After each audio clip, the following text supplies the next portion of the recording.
Doesn't everybody want to make $1 million in real estate? I know I did at one point, and then I finally cracked that code and I figured out, how do you make $1 million in real estate? Well, sometimes you can go down different paths, and we're going to share with you all the different paths that you can go down to net, to keep, to actually have $1 million. Now, understand, Uncle Sam's going to step in and take a portion of that also. So maybe it's even more than $1 million that you need to keep $1 million in your pocket, but nonetheless, we are here to help. Gang, my name's Erik Hatch. I'm with Hatch Coaching, as well as Hatch Brokered by Real, based out of Fargo, North Dakota, serving all over North Dakota and Minnesota. And our coaching company, we're international because we've coached a couple Canadians before. Woo-hoo! How do you love that? I'll tell you this, I am not going to sell you anything on this webinar, but I do have some things for people that are interested in getting a little more value. The things that we want to do is we want to give away a book to you. I'll give you the information in just a moment. My partner, Robbie T, and I wrote a book called The Perfect Real Estate Agent Blueprint, and we're going to put that in your hands for free. You just pay shipping and handling. Also, we have 3 options for people. Number 1 is, if you do want to lean in, we have some services that allow your world to get a lot easier. You can put your lead follow-up on autopilot. If that's of interest to you, you can check it out at Hatch Coaching. Number 2 is for people that are looking for a really high-end customized experience. We do offer one-on-one coaching services, and we feel great about that. But we also have a mastermind, and our mastermind is like our bottom of funnel, our best of the best, the brightest, the most brilliant, the most fantastic people. And if you are interested in the mastermind, you need to reach out to us. Again, you can do that at Hatch Coaching. But if you're interested in learning more about this mastermind or coaching or the services that we offer, allow us to be a resource, because we are here not to sell you anything, but just to provide value.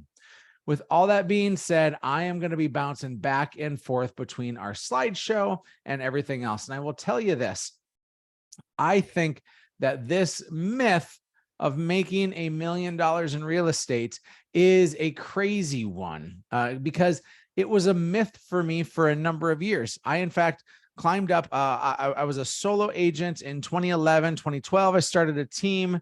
2013, that team blew up. 2014, we really got established, and I kept going and going and going, but I got out of production, and I thought I would just make all my money by having a team. Turns out that isn't the case for most people. You don't make almost all your money having a team. You usually need a few different revenue sources. Now, I also live in Fargo, North Dakota, and our average sales price is like $300,000. And if you're in a place where your average sales price is a lot more, it's easier to keep a higher margin, not a higher margin, but obviously your margin is going to be double because your price maybe is going to be double. But we are talking about how to net $1 million in real estate. And I encourage you to take some notes during this, because I'll have some things that will give you a literal blueprint for success. But as promised, not just teased, but here to deliver it. If you do want a free copy of our book, you need to go to Instagram, follow me, Real Erik Hatch. That's Erik with a K. Find me on the Instagrams, Real Erik Hatch, and DM me just one word. The only word you want to DM me is the word blueprint. Because in that word blueprint, what happens is this, is the AI will take over, and you'll get instructions on how to get a free copy of our book. Again, you just pay shipping and handling. Also, I told you of our Hatch Mastermind, which is pretty awesome. This is like the best of the best of the best people that we have. And I'd love for you to consider traveling with us, growing with us. And we make sure that we don't just help you, but we help everyone in your organization. So with that, here's what's important. This is the foundation that I'm teaching on today. Okay. These are the industry's average numbers. The average sales price in the United States in 2022, according to a Google search I did, is $540,000. Now, if you're factoring in a 3% commission, that's over $16,000. But realistically, I think most people are operating on an average commission of 2 to 2.5%. And so I just found an easy round number for us to work with, and that's $12,000. Now, again, if you're taking notes during this, and I encourage you to do so, getting clear on these numbers and this foundation will make everything else make sense. So again, 540 is the average sales price, and 12K is the average commission. For you, your numbers may be different. So you're going to have to go in and factor in some different equations, but I'm going to give you all the things that you should be considering regardless of market, regardless of sales price, regardless of the commission that you're earning. And so what I want to set you up to do with is this, is I want you to know by the time you're done with this, if you do desire to make $1 million in real estate, what is it actually going to take? Now, I want to share with you, and it's always weird to talk about money. I've had this weird relationship with money for quite some time. The majority of my income now does not come from my real estate team.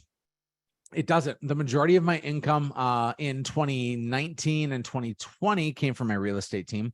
In 2021, it was equal with my coaching company.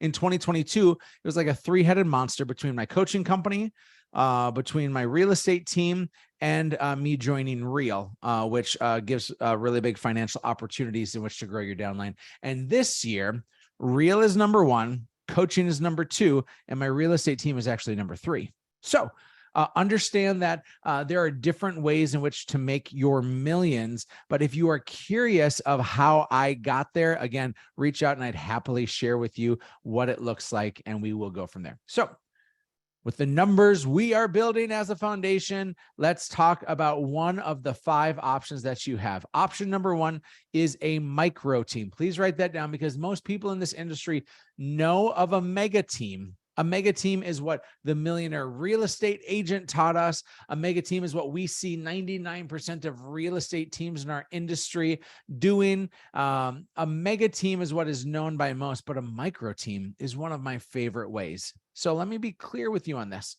A micro team is this. It's you as the top producer, and you have 1 or 2 admin. Maybe you have a virtual assistant or a transaction coordinator that's helping, but you have somebody who's on that administrative side helping with all your minutia things.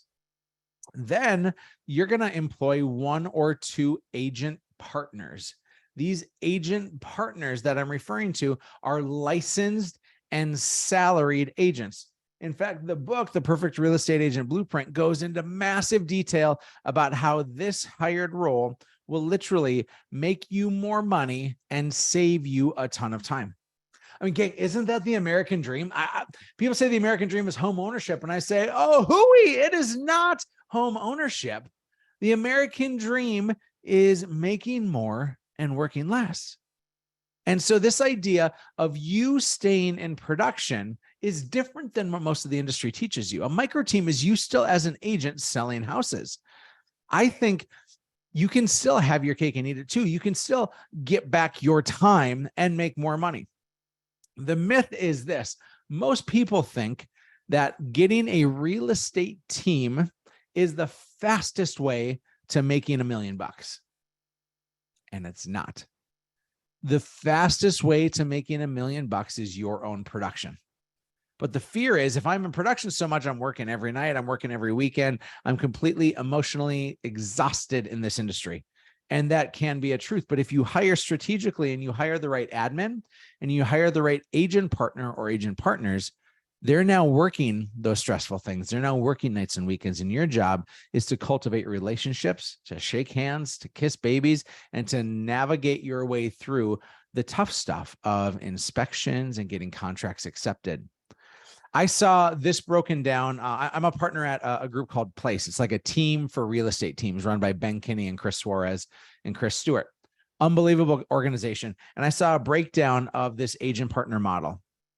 They said in a typical transaction, if you're working with a buyer as an example, and this would be good for you to write down, it's about 20 hours of commitment. Of course, some's going to be more, some's going to be less, but it's about 20 hours of commitment. 10 of those 20 hours were showings. Does that feel accurate? If that feels accurate, nod where you're at. So 10 of those 20 hours are showings. And then another maybe 3 or 4 hours are appraisals and inspections and dealing with those things. And so if you hire an agent partner, they're going to take 14 of the 20 hours of that transaction off your plate. So all of a sudden now you're gaining back 2/3 of your time. And when you gain that back, you can go and get into production. And that's why this micro team makes so much sense. Now, I'm not going to bore you with all the micro team details, but I do want to show you, here's how it looks. 100 homes sold. Do I think that you and 3 other team members, maybe an admin and 2 agent partners, do I think that the 4 of you total can do 100 deals in a year? Yes. And I don't think any of you are going to go crazy because of that. That averages out 25 deals per person on the team. For me, the right average is 20-ish deals. 25 isn't going to kill anybody. And so with an average commission of $12,000, that top line GCI, gross commission income, that top line dollar is 1.2 million. But there are, of course, expenses. Okay. You have $200,000 left for expenses if you want to net $1 million. I think 3 people, your admin and your 2 agent partners, will each be $40,000 to $60,000, $150K for the 3 of them. Then you have $0 for leads. This is all going to be earned business. So who would do a micro team like this with $0 for leads? I think that's going to be somebody who has a massive book of business, that's been in this industry for a while, and who's maybe saying, well, now I'm going to start a team. Or maybe you have a great YouTube, channel that's bringing in a bunch of business, or you're getting things from anywhere else. Let me pause for a moment. Folks that are watching live, I want to hear from you. Please ask some questions, put it in the chat box. I want to answer however I can. Now, that leaves $50,000 for overhead. And let me be clear with you on what I believe overhead is. It's your office space. It's your cell phone bill. It's probably the fees you're paying your brokerage. It's your E&O insurance. It's all those things that continue to add up that don't have a necessary category. But I do want you to see the other numbers that we're going to look at. Okay. These are really important for you to take a screenshot or to write these down, because this language is going to find its way in all of this. I want to be clear. This micro team, we don't have to worry about all the other details, because you're the owner, you're the producer, you are the alpha and the omega of your business. And so all the cash is yours. But the moment you grow from micro to anything bigger or different, you have to start knowing these numbers here. The first is COGS. That's cost of goods sold. This would be the commissions that you pay. So in any transaction, outside of the micro team example I just shared with you, in any transaction, you need to have 50% of that traditionally dedicated to go to cost of goods. That goes to commissions. If you're the agent in production, I still think you're paying yourself that number. I have seen far too often, I've seen realtors thump their chest and brag on their real estate numbers. And here's the pain, is they're bragging on their real estate numbers, but what they're doing is they're actually funding their real estate business with their own personal production. That 50% cost of goods sold for their production, they're leaving in the team account. Contraire, my frere, it is not the right choice. You want to take that 50% out. That's your cash for being an agent in production. So that's the first thing that we need to know, is where those dollars go. 50% to cost of goods sold, 20% for expenses. Okay. 3 categories for expenses: leads, people, and overhead. Leads would be, of course, buying business. This would be pay-per-click, forced registration things, Zillow, Realtor.com, Ojo, all those things that you have to spend money on. You can also buy marketing as a part of this, right? Marketing doesn't get the phone to ring. Let me say this, because marketing does get the phone to ring. But a lead is somebody who raises their hand and they say, I want to buy a house, because they signed up on somebody else's website. You maybe own the website, but it's hosted by somebody else. Marketing, on the other hand, in terms of expenses, where it would fall under the leads category, would be something like radio advertising and billboards and the reputation that you have out there. So you, of course, have to factor in a category for that. And by the way, this 20% for expenses, I'd encourage you to just do a third, a third, a third, a third for leads, a third for people, a third for overhead. People is your staff, of course, and then the overhead is all of the aforementioned. And so the framework that we're going to be using is that your team going forward here, if you are wanting to make $1 million, net $1 million, keep $1 million, is a 30% profit margin. So I have 4 examples of how this is going to look. I hope you're having so much fun, because I know I am. All right. I started with option number 1, and that was the micro team. Option number 2 is the mega team with you in production. Let's pause for just a moment. I know you're probably trying to take notes, but let's pause. Do I think you should be in production? It's a big, honest question, isn't it? Because I think that the American dream is you want to work more. You want to make more and work less. People are fearful of production. They're fearful because they know the time suck that it is, all the energy that goes into it, all of the minutia killing that happens there. And there are, for many people, a season in which they try to rush out of production. I used to be in a mastermind, and they called it a B slap. I'll church it up for you all, but they called it a B slap. And the B slap is when you get yourself out of production, you all of a sudden wonder where all your profit went, and you'll realize it actually came from your own production. I was on a coaching call yesterday with someone, and they were struggling with their numbers. And I said, well, the fastest way for you to get financial oxygen in your lungs, to get that breath of air that you're craving, is by being in production. So back to the original question, do I think you should be in production?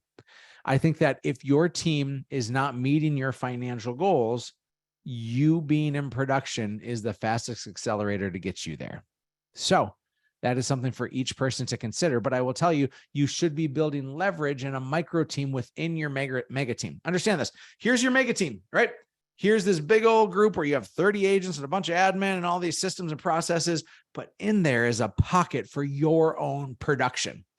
This pocket versus this big team, this pocket will pay you just as much, if not more, than what this big team will pay you. I would choose this over this almost every time. So do I think you should be in production? I like making a ton of money from a small little thing here. I, in fact, have my own iteration of a micro team. I encourage all my coaching clients and people in my network to have micro teams. And what's happening is they're coming to me saying, Erik, why should I even have a mega team? I have a coaching client right now saying, Erik, why should I even have a mega team? I have 25 agents and they make me crazy. And I have this micro team of 3 people that makes more money than the other 25 combined. It's a good question. I do think that it's necessary to build other income sources while you're still here, because this still is tying him to some extra production, and you should always have a plan to get yourself out of that extra production. Okay. So let's look at this mega team with you in production. So now you're going to do 50 deals. 50 deals is not a ton of deals when you factor in that you're going to have other admin support, and you're going to probably have an agent partner that's doing this. So your time invested in these 50 deals for you in production is probably 15 hours a week. That doesn't seem audacious, does it? 15 hours a week to make $300,000 just in commission. Now, the entire team, which is 15 other agents, the entire team is going to do on average 10 deals each. So if you have 15 agents, you're going to do 10 deals. And you may be saying, well, Erik, I have some agents that do 20 or 30 or 40 deals. I'm like, sure you do 100%, but you also should always be front loading with new agents. And the new agents don't yet have the dollars coming in. They're in fact way more exhausting when it comes to investing time, and you're planting the seeds for growth, which is a big one. On the flip side of that, though, is those new agents are absolutely necessary, and they'll start pushing and challenging and charging the agents who've been with you for a while, because it's rare that you're going to be able to retain all of those people all of the time. And so, yes, you maybe have agents that are doing 20 or 30 or 40 deals a year, but then you're also going to have agents that are doing 0 and 5. And so it averages out to being 10 to 15 per deal. But in this example, I'm saying that it's 10 deals per. So this entire team, your micro team does 50 deals. The 15 other agents do 150 deals. That's 200 deals total. That equals, at a 12K commission, 2.4 million in GCI. So take a look here. I hope you can follow along with this. You're going to make $300,000 from your own personal production. That is cash that goes out of the business into your checking account, because that was your business that procured that. That was your own working as a realtor. Then you're going to make $720,000 on the team that just sold 200 homes. You were 50 of those 200. And then the rest of the team was 150 deals.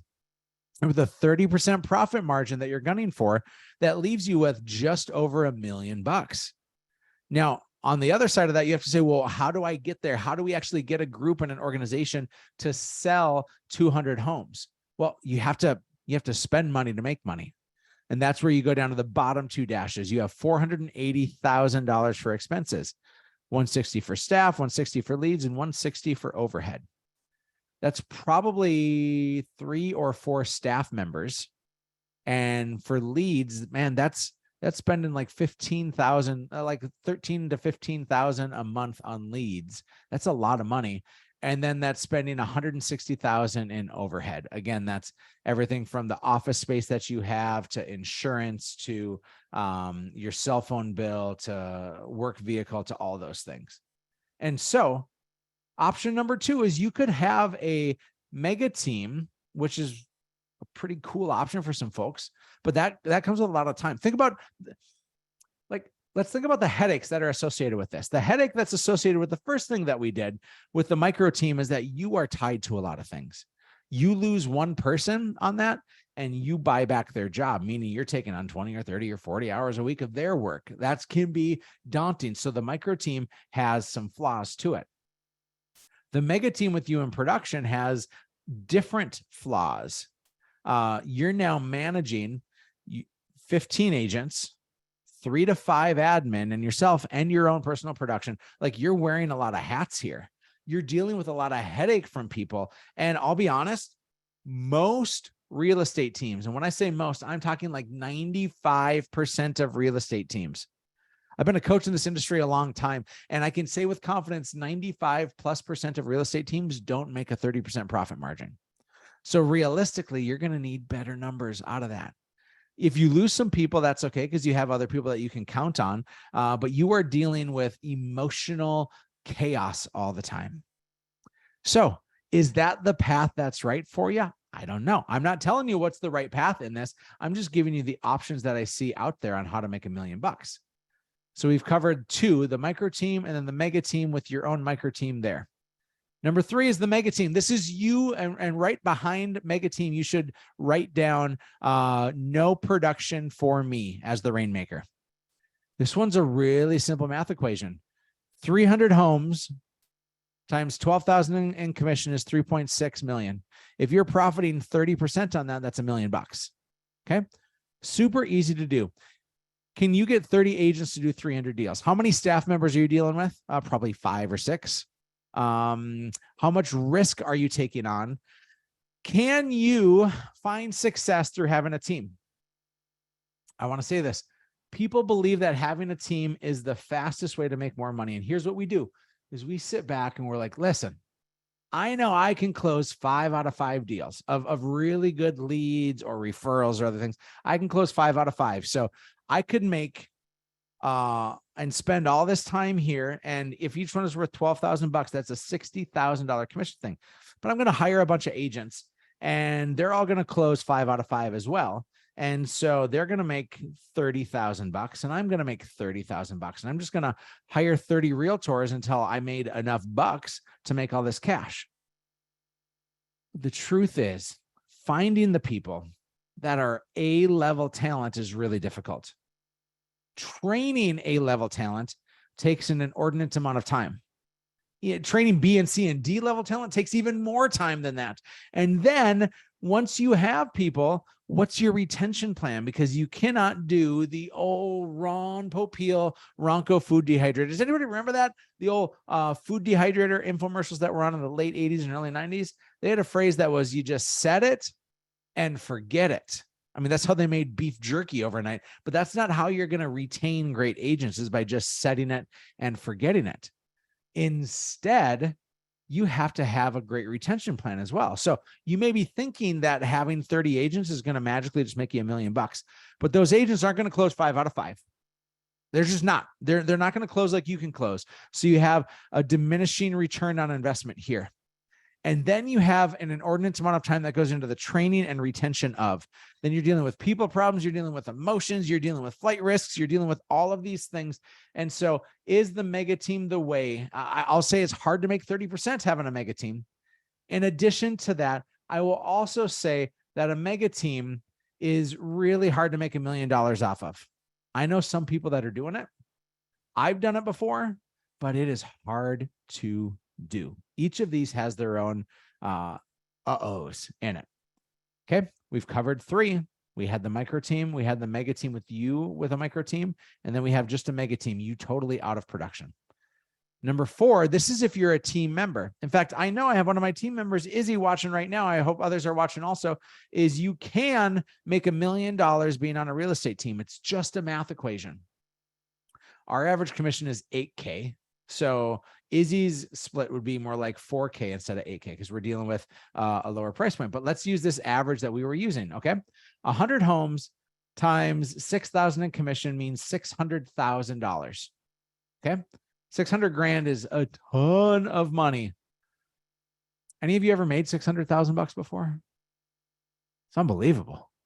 Like, the world opens up to you. And don't get me wrong. Like, I want to be clear on this. Money is good for the good that money does. And money is like oxygen. You need enough to breathe, but it's not the focus of what we do. But I'll tell you the opportunities that money gets me, and that gets me time. And that's the limited resource that we have in this world. That's what I'm chasing after, is time on all of this. And there are seasons in life when it's a time for production, and it's a time for taking risks on other people. And it's a time to step back and to run with a different rhythm. And so I don't know the season that you're in, but I think it has to go in order where you are first in production for an inordinate amount of energy given. I'm talking the 70, 80, 90 hour weeks consistently. I did the 2-a-days. I did the 90 to 110 hours a week for probably 8 years. I was dual vocation. I was in the ministry and in real estate, and then I was full-time in real estate. And I was doing crazy amounts of time for like 9 years because I wanted to get this foundation built where I could start buying back my time. Once my daughter was born almost 9 years ago, I said, now I'm valuing time more than I am money. And so with that, some of you have to decide, what season are you in? Are you in the season to grind? Are you in the season in which to use your money to buy back time? Or are you now in the season to have something where you can hopefully have it coast and you've handed off leadership to other people? But as a team member, I think you're on a 50-50 split for those first 100 homes. Those are probably deals that came from the company or things that you grinded on. But I do think there's an opportunity for you, if you're producing this kind of level, for you to maybe get a bump up into a higher commission. So that 70% now changes things. And so you'll make 1.1 million between the 160 homes that you would sell. But I know what you're saying right now is, Eric, how could I ever sell 160 homes? Eric, it doesn't make sense. No human being should be able to sell 160 homes. But I will tell you, on the right team, with the right admin support and leadership, coupled with you probably having 2 showing partners, 2 agent partners along your side, if that's the case, that's going to be about 100,000 in expenses. That means you keep $1 million. You aren't actually spending any other money. You're not buying leads. You're not paying for overhead things outside of a couple small little itty bitties. You don't have to have that financial risk that's in there. And instead, you just have to take on the dollar expense of those showing partners. Heck, you might even be able to negotiate that with the team that you're on, is to get them to pay for your showing partners if you're producing like this, because you'll make more money and they'll make more money. And I will always bet on a seasoned agent before I bet on a new kid. Okay. Number 5, this is it. We're just doing 5 of them today. So we are not gonna gouge you for an entire hour. We're instead going to try to bring fast hot action for you. Okay. Number 5, this is my favorite. Fire on all cylinders. Okay. Here's what this means. Let's break it down bit by bit. Don't go too fast on me. Okay. Your micro team is doing 50 deals. Okay. So in this category, your micro team is doing 50 deals. That means you and probably a showing partner. The showing partner is taking 14 of the 20 hours of every transaction that's on there. So that means you're 6 hours in per transaction. If you do 50 deals, that's 300 hours. 300 hours broken out over the course of 52 weeks is like 7 hours a week. Would you do 50 deals if it took you 7 hours a week? Yes or yes? The answer is yes. Peter's asking here, hey, can you get a replay? Yeah, we'll be posting this on our YouTube page once this is done. So Peter, we got you covered, my man. Okay, so first thing to fire on all cylinders is you have a micro team rolling. Then instead of having 15 agents that each do 10 deals. I'd rather find a way to have 5 agents that do 20 deals each. 5 doing 20, I prefer more than 15 doing 10. And the question is, why? Why would I prefer that? Well, for me, it's where I put my time. I'd rather give a lot to a little instead of giving a little to a lot. I think that when you find the right people, you pour into them. There's a book that I love by Mike Michalowicz. He's an entrepreneurial author. Writes books for people like yous and me's trying to find our way to the top. He's most known for Profit First, but he wrote a book called The Pumpkin Plan. And in The Pumpkin Plan, he talks about how when you have your favorite person, when you have, and we all have favorites, right? People earn my favoritism by how they show up, the energy they bring, the attitude that they have, and the hard work that they put forward. When you have those people that are your special ones, you give them more time and energy. How do you grow these county fair blue ribbon winning pumpkins that everybody marvels after? Step 6 of the 7-step pumpkin plan is you give all your attention to your big pumpkins. And so I do think it is advantageous and possible for you to have your 5 agents each doing 20 deals. So now take a look. We've profited $300,000 from your production. From you and the team, a total of 150 deals. They're doing 100, you're doing 50 of them. You're looking at $540K in profit. But I'm adding 2 more ways to profit. Go down to the second to the last line where it says $5K a month from your lender. You're at a point, and all your businesses, if you're doing a consistent amount of deals, you should be at a point in which you can start leaning on vendor relationships in which to start making some cash. Did you know that your lenders can and should be buying leads alongside of you? Let's say you're spending $5,000 a month on Zillow. The lender can come in and buy up to 50% of what your Zillow spend is. So if you're spending 10 grand, they can come in and pay 5 grand. They can also sponsor client events, and they can do co-marketing with you. Please hear me really clearly. There's a bunch of RESPA rules around this. And so make sure that you don't just go all nimbly bimbly on me, and you just go and ask a bunch of lenders for money and be like, hey, I gave you 5 deals, so give me this money. That's not how it works. They can buy leads with you. They can co-market with you. They can sponsor events, but they cannot give you money for you giving them business. It doesn't work that way. But I do think you can start extracting some value from those relationships. And you don't have to wait just for this firing on all cylinders one. You can be doing this at any given time. Well, look at that last one. That last one is 100K from revenue share and ownership. And I want to be clear with you. Not everyone is with a company that offers revenue share and ownership. But we made a strategic move where we were independent for 8 years. We made a strategic move 2 years ago to join with Real Broker. And the opportunity was for us to have and add other revenue sources. I have agents in my world, not me. I understand I am a bit of an anomaly where not everybody's going to do what I do, but I have agents in my world who are making $5,000 to $10,000 a month between revenue share and stock earnings. Agents on my team are earning that because they've taken this idea of owning a company seriously, and that they don't have to sell anything. They just have to build relationships and then cash in on that.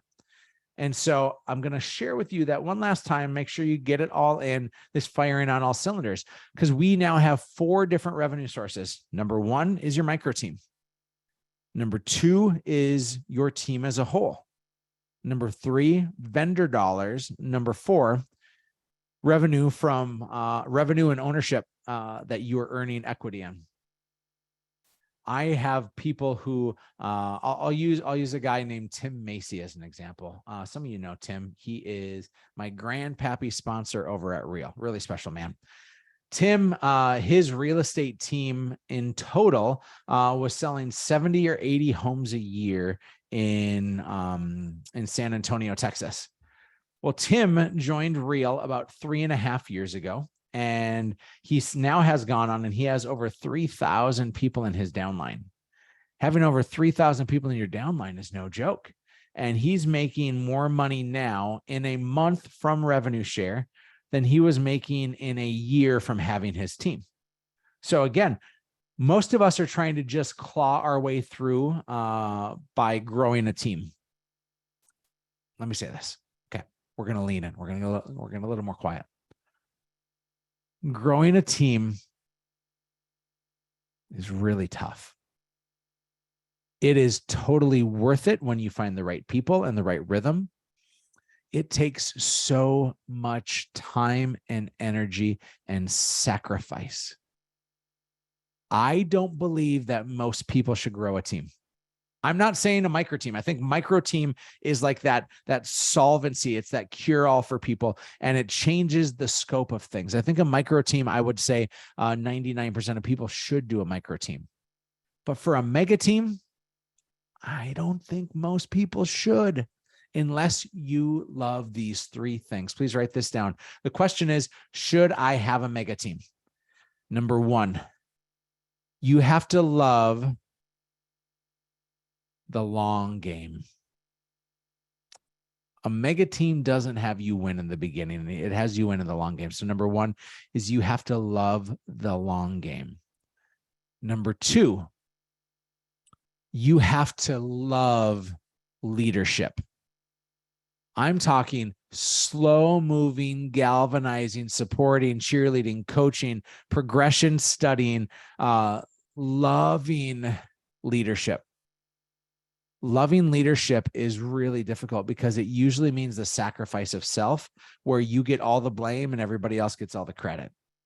It means that you put all these things in an inordinate amount of confusion because you're just trying to move the needle forward.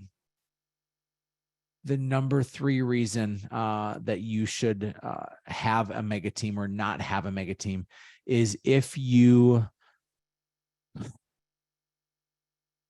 willing to make it not about you. This one was probably toughest for me because I love leadership, right? And I have no problem playing the long game. I had other revenue sources that were bringing things in. So I was like, hey, I'm going to do all this. But it's not about you. If you're that central part of the team, the minute that you're not there, it all falls apart. And I made this mistake on some things. I became the linchpin because my ego said I was needing to be in these places. And gang, I've seen it all. I've had the best of days and the worst of days. And I just want to tell you, having a mega team isn't for most. It's for me because I'm one of those weirdos out there that loves all the aforementioned, but I've certainly stumbled and fumbled my way through it. Now, I say all of this, giving you the final charge. What do you want? Right? What do you want? Do you want to fire on all cylinders? Because that certainly is opportunistic. Let me bounce back here. Do you want to be a team member? Do you want to stay in a team and have somebody else take on all the risk? Do you want a mega team where it means you're out of production? And by the way, you are not getting more time back, at least in the early days. You are spending even more time in leadership and training and development of others. Do you want a micro team within your mega team that comes with some headaches? You wear a lot of different hats there. Or do you want to have your own micro team? I mean, it's really simple.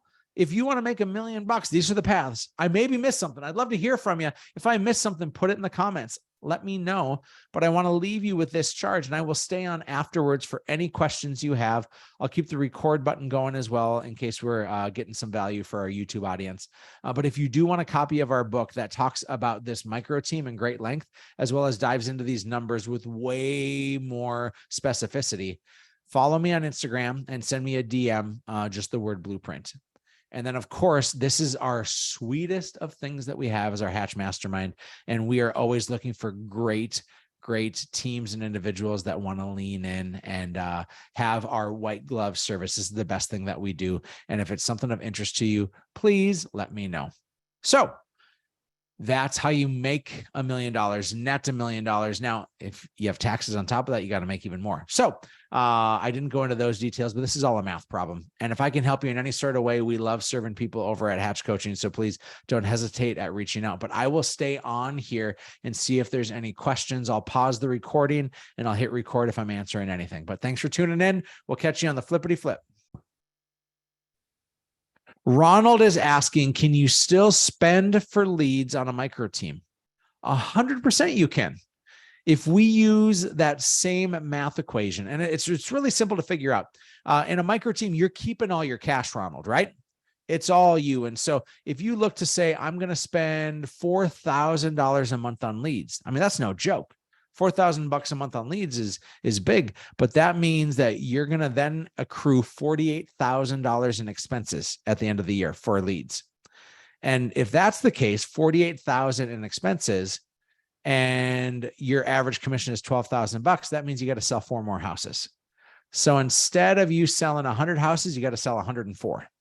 So just work that math equation. It's a really simple, easy way to figure that out. But I hope that makes sense. My girl Alice said that this was really helpful. Thank you. She's going to even watch the repeat so she can make a list of things to implement. Alice, thank you much. Izzy on my team says, if I could go back and do it all over again, what would I do different? That is such a good question. And I will tell you, I would have held on to my personal production for longer. 2012, my team sold 192 houses. I was 113 of those, right? I didn't help them to be successful. I was successful. 2013, we sold 246, and I was 149 of those transactions. I didn't have an agent partner. I was doing this all with the help of a great admin team, but I was running wild, right? 2014, we sold 411 houses, and I was 153 of those. For the first year of my professional career, the team produced more than I did. And I just got out of production. And here's what I did, Izzy, is I just referred off all my deals to a bunch of agents on the team. Jamie got 2, and Mark got 2, and Emily got 3, and Brandon got 4. And I just handed it out to agents on my team. And when I handed off the transaction, I unintentionally handed off the relationship. I was doing 150 sphere deals and builder deals a year, me. And now I probably refer off to a couple of agents on my team, like 20 deals a year. I went from 150 deals, and if those were paying me $10,000 each, that's $1.5 million down to 20 deals. I went from 1.5 million down to 200,000. And the reason why that happened is because I didn't grow a micro team. The micro team keeps those people close to me still. It keeps me as a part of that transaction. Literally, not growing a micro team has cost me probably $5 million net cash in my pocket. It is so painful to know that I didn't grow a micro team, and now I am reaping the consequences for that. You're welcome for the webinar, Sean. It is my pleasure to join you. Izzy did not expect that answer, but I will tell you, the micro team is literally, I wrote a book on it because I am so passionate about this industry doing things the right way. You got to be trained better. You got to be the right person in the first place. Izzy, you are the right person because I see how hungry you are. You're in that terrible first few months where you're doing all the work and getting none of the benefit. Stay the course. Stay the course, follow the blueprint, and watch your stars change. It has happened for me, and it's happened for countless others as well. So those are all the answers that I have. I don't see any other questions, so I'm going to call that a wrap. God bless y'all. I hope this helped. Let me know how I can serve you, and be well.